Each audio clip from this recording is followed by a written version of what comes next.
There are many famous desserts from Italy that people all over the world love to eat. We often think of tiramisu with its strong coffee flavor or gelato, the creamy cold ice cream. But there is another dessert, one that is simple and quiet, yet incredibly elegant. This dessert is called Panna Cotta. It is a wonderfully soft and smooth pudding that wobbles gently on the plate. Its beauty lies in its simplicity, both in how it is made and how it tastes. It is a perfect canvas for many different flavors, making it a favorite for home cooks and restaurant chefs alike. It is a true taste of Italian comfort. Panna Cotta is not a flashy dessert with lots of layers or complicated decorations. Instead, it is a testament to the Italian way of cooking, which often focuses on using a few good ingredients to create something truly special. When you see a panna cotta, it looks pure and unassuming, usually a pale cream color. But when you take your first spoonful, you understand its magic.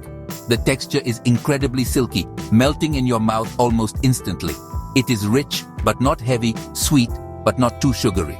It is the kind of dessert that feels both comforting and sophisticated at the same time, perfect for any occasion. The charm of panna cotta comes from its delightful wobble. A good panna cotta should be just firm enough to hold its shape when it is turned out of its mold, but it should tremble when the plate is moved. This gentle movement is a sign that it has been made correctly, with just the right amount of gelatin. It is a satisfying sight that promises a light and delicate treat. This dessert does not shout for attention. It whispers. It invites you to slow down and savor each spoonful, appreciating the subtle, creamy flavor and the incredibly smooth texture that makes it so unique and loved. Preparing this dessert is a quiet and thoughtful process. It does not require loud mixers or a hot oven. Instead, it is made gently on the stovetop, a simple act of warming cream and sugar. This gentle process seems to reflect the character of the dessert itself. It is a calm and soothing sweet, a small luxury that can be made with very little fuss. For anyone learning about Italian food, Panna Cotta is a wonderful place to start. It shows how the best cooking is not always the most difficult, but is often about respecting the ingredients and letting their natural goodness shine through brightly. The name Panna Cotta is Italian, and it tells you exactly what the dessert is in a very direct and lovely way. If we translate the words into English, panna means cream, and cotta means cooked. So, quite simply, Panna Cotta means cooked cream. This straightforward name is perfect for such an honest and simple dessert. There are no secret ingredients or complicated techniques hidden in the name. It is a promise of a creamy, rich treat that is created by gently heating cream. The name itself sounds soft and musical, just like the dessert it describes, capturing a little piece of its Italian soul. The exact history of Panna Cotta is a little bit of a mystery, as is the case with many traditional recipes. Most food historians agree that this dessert comes from the Piedmont region in the north of Italy. This area is famous for its rich milk and cream because of the green pastures where cows graze happily. It is believed that Panna Cotta was first created here in the early 1900s. The story often told is of a Hungarian woman living in the Langhe area of Piedmont who first made the dessert. While we may never know the exact person or moment, its roots are firmly planted in this beautiful, fertile region. Piedmont is a land of rolling hills, famous for its wines, truffles, and hearty cuisine. It makes sense that such a simple, dairy-rich dessert would come from this place. In the past, sugar was expensive, so early versions of panna cotta might have been less sweet than the ones we enjoy today.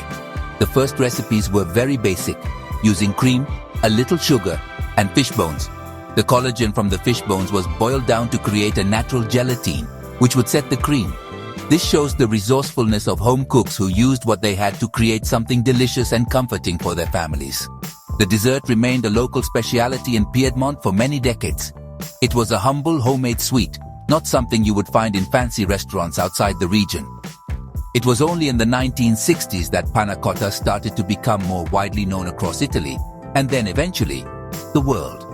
The use of commercially produced gelatin sheets made the recipe easier and more reliable for chefs. This consistency helped it to become a staple on dessert menus everywhere. Even though it is now an international star, panna cotta will always be a symbol of the simple, good food of its home in northern Italy. Making panna cotta is a wonderfully simple and rewarding process. You do not need any special equipment or advanced cooking skills. The main ingredients are few and of great importance. You start with good quality heavy cream, which is the heart and soul of the dessert.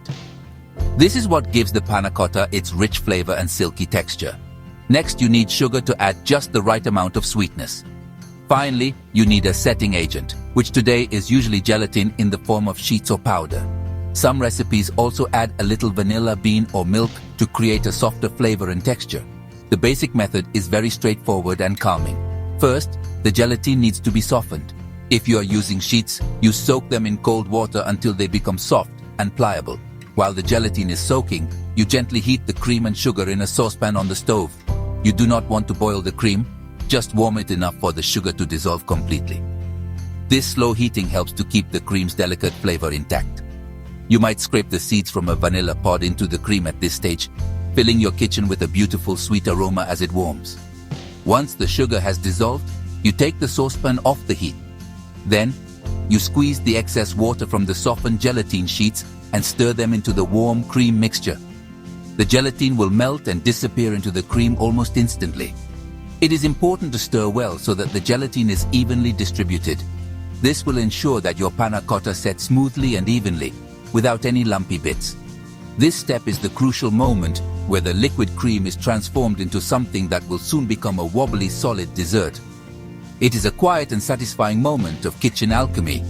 Finally, the warm cream mixture is poured into individual molds or small glasses. These are often lightly oiled beforehand if you plan to turn the panna cotta out onto a plate later. Once poured, the molds are placed in the refrigerator to chill and set. This is the part that requires patience. It takes at least 4 to 6 hours or even overnight for the panna cotta to become firm. This slow chilling process allows the flavors to melt together and the texture to become perfectly smooth and silky. The waiting is part of the charm, building anticipation for the delicious treat to come. Today, panna cotta is enjoyed in countless ways all around the world. It has moved beyond its simple origins to become a versatile dessert that chefs and home cooks love to experiment with. The most traditional way to serve it is with a sauce made from fresh berries. A simple raspberry or strawberry coulis cuts through the richness of the cream with its bright, slightly tart flavor. This classic combination is popular for a reason. The colors look beautiful together, and the flavors are a perfect match. A sprig of mint is often added for a final touch of freshness and color. However, the creativity does not stop with berry sauce. Because the panna cotta itself is a neutral, creamy base, it works wonderfully with many other toppings. A drizzle of rich caramel sauce is a very popular choice, adding a deep, slightly burnt sugar taste that complements the cream beautifully.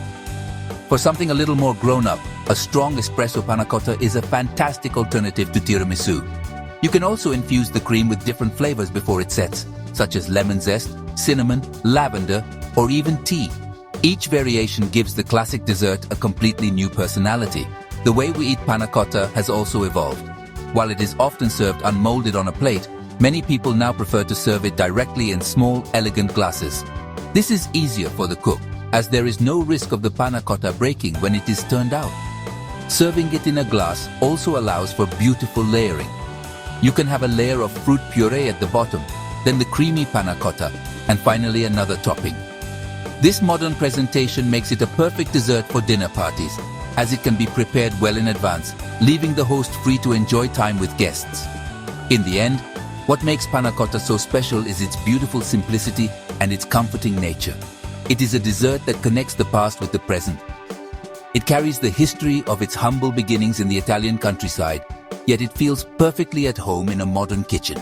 Whether it is served in the traditional way or with a creative new twist, it never fails to impress. This silky, wobbly, creamy dessert is more than just cooked cream.